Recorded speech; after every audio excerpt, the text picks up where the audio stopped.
Over the past 2,000 years, many scholars have debated and proposed different theories about exactly what the mark of the beast is. So in this video, we're going to explore the validity of all of these different theories about what the mark of the beast could be. But as always, we're going to end this video by describing in vivid detail what the Bible actually says the mark of the beast is.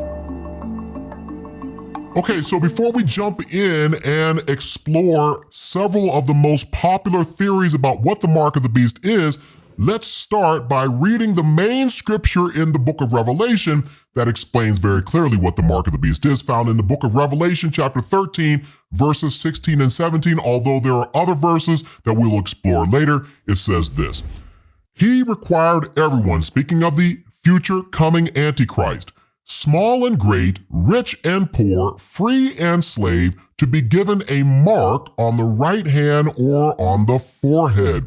And no one could buy or sell anything without that mark, which was either the name of the beast or the number representing his name. Okay, theory number one is that the mark of the beast represented worship of this man whose name is Nero, and he served as the emperor of Rome during the years of AD 54 to AD 68. Now, this guy Nero was a very, very evil, wicked man, and he hated Christians. He went out of his way to persecute Christians. As a matter of fact, history tells us that he would crucify Christians. He would cover them in skins of animals and let dogs eat them alive as entertainment for his guests.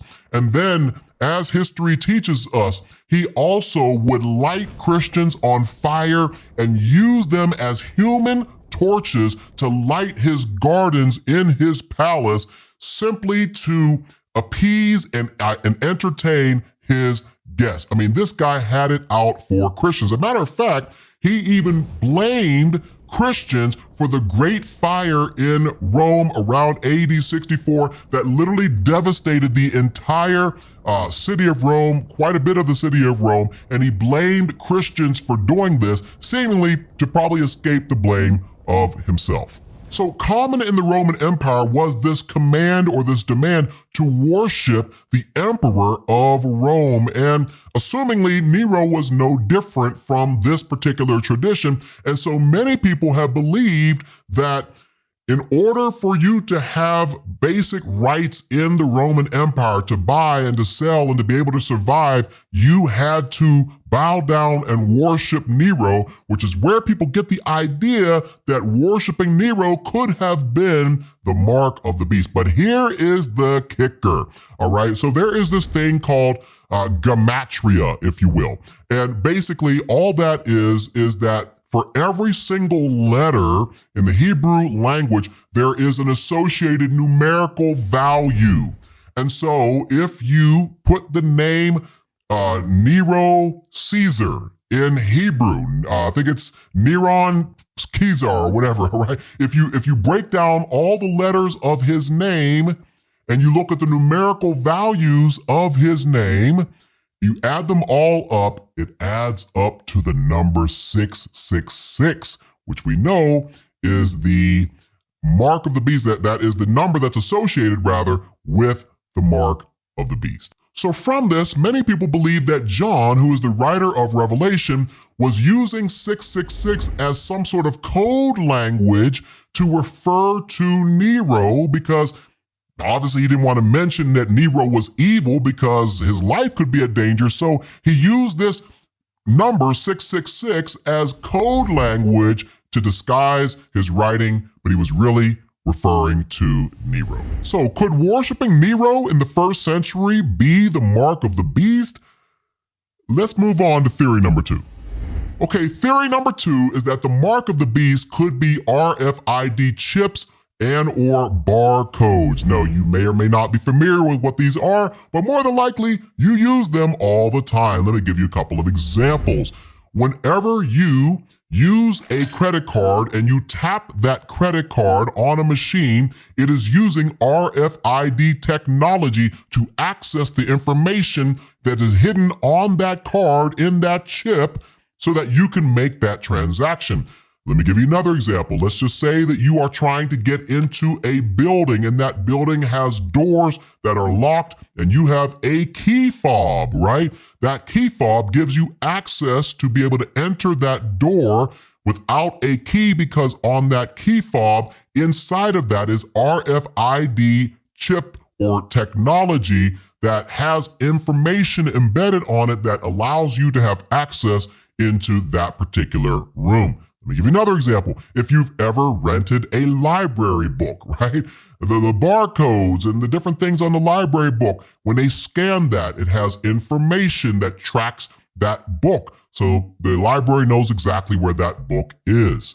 Many countries are using RFID technology on their passports so that they can identify the person very quickly. Another example would be public transportation, right? If you get on a bus and you have a bus card that allows you access to that bus, that public transportation, it's using RFID chip technology.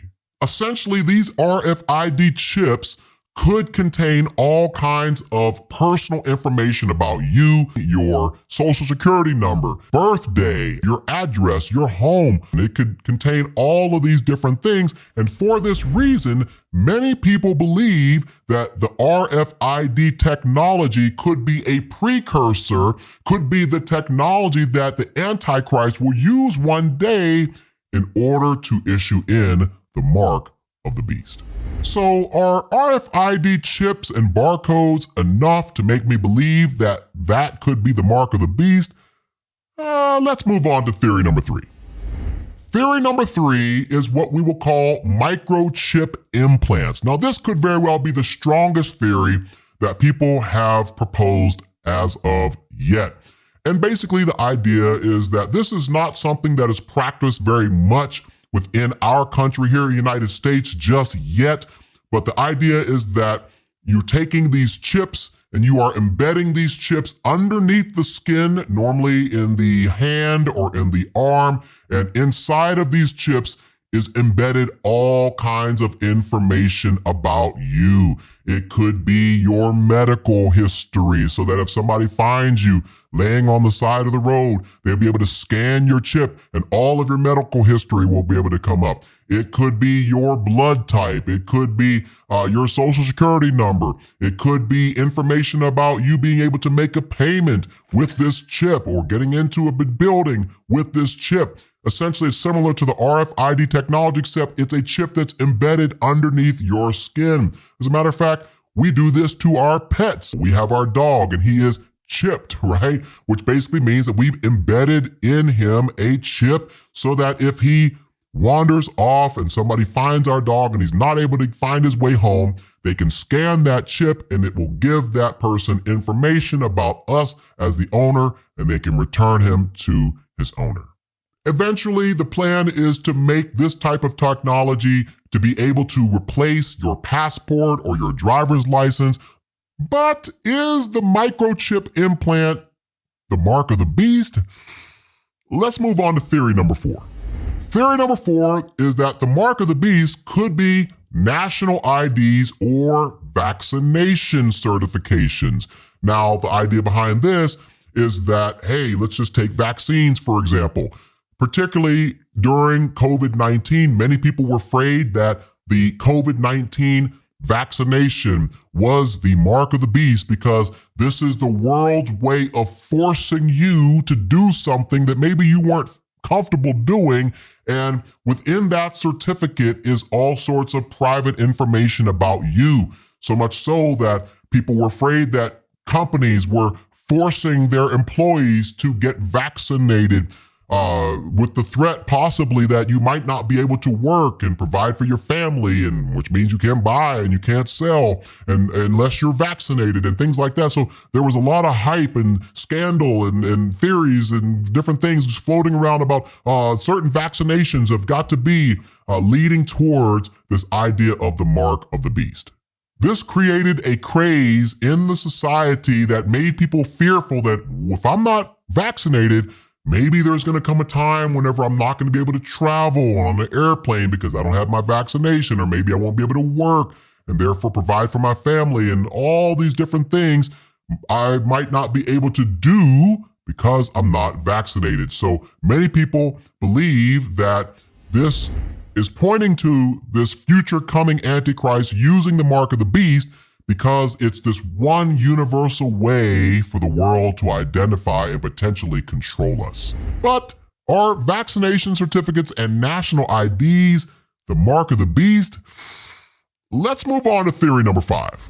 The final theory is that the mark of the beast refers to Sunday worship versus Saturday or Sabbath worship. Now, we cannot talk about the mark of the beast without bringing this up. So there are some religious organizations, for instance, the Seventh-day Adventists, who basically believe that Sunday worship is issuing in or is representing the mark of the beast. Let me explain.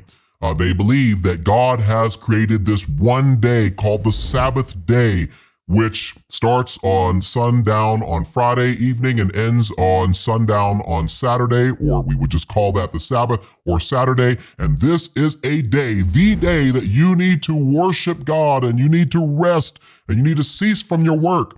Well, the Protestant Christians have come along and redefined and changed this day of worship from Saturday to Sunday. And this means that people who do this are following man-made traditions instead of God's law. You're elevating man-made traditions as it relates to worship above God's law, thus representing a false religious system, a false system of worship, which once again, if you look at the book of Revelation, you'll know that this is one of the things that the Antichrist is going to try to usher in, which is this false worldwide religion.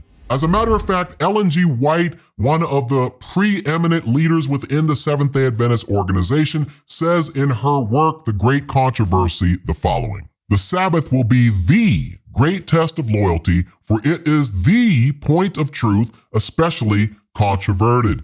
When the final test shall be brought to bear upon men, then the line of distinction will be drawn between those who serve God and those who serve him not," referring to those who serve God are the people who follow the Sabbath, and those who do not would be people who disregard the Sabbath and worship on Sunday. And then she goes on to say this: "The mark of the beast is the papal Sabbath." Papal Sabbath referring to the Pope, and it is believed that influence from the Roman Church, a Roman Catholic Church, if you will, influenced the change of the day of worship from Saturday to Sunday. So that's what she's referring to when she says that the mark of the beast is the papal Sabbath. So is Sunday worship versus Saturday worship the mark of the beast? Let's move on. Okay, so obviously there are many, many different theories about what the mark of the beast could be, but now it's time to set the record straight. What does the Bible actually say about the mark of the beast? Well, my friend, I've got good news for you. I want to set you straight. I want to set you free, because many Christians are so afraid. They're living their life in fear. Oh, I don't want to get vaccinated. Oh, I don't want to get this chip, or I don't want to use technology, because they're so afraid that maybe by accident, they will, without them knowing, they will take the mark of the beast. Guys, that is so far from the truth, because when it comes to the mark of the beast, the Bible is very clear that you will not receive the mark of the beast by accident. It isn't something that you'll take one day unknowingly because somebody put a chip in your arm, and then all of a sudden you wake up and you're, oh no, I've got the mark of the beast. Oh, and I can't get rid of it. What am I going to do? I'm doomed to hell. No. Do you really think God is going to do you like that? No. The mark of the beast is centered around two things.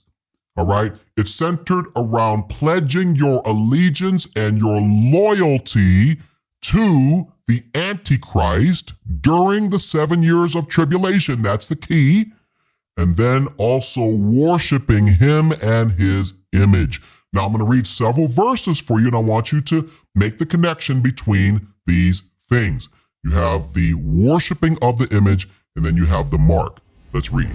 Once again, Revelation chapter 13, verses 16 and 17 says, he required everyone, small and great, rich and poor, free and slave, to be given a mark on the right hand or on the forehead, and no one could buy or sell anything without that mark, which was either the name of the beast or the number representing his name. So we see from this verse that whatever mark of the beast that people are going to take, it's going to have some sort of image of this beast.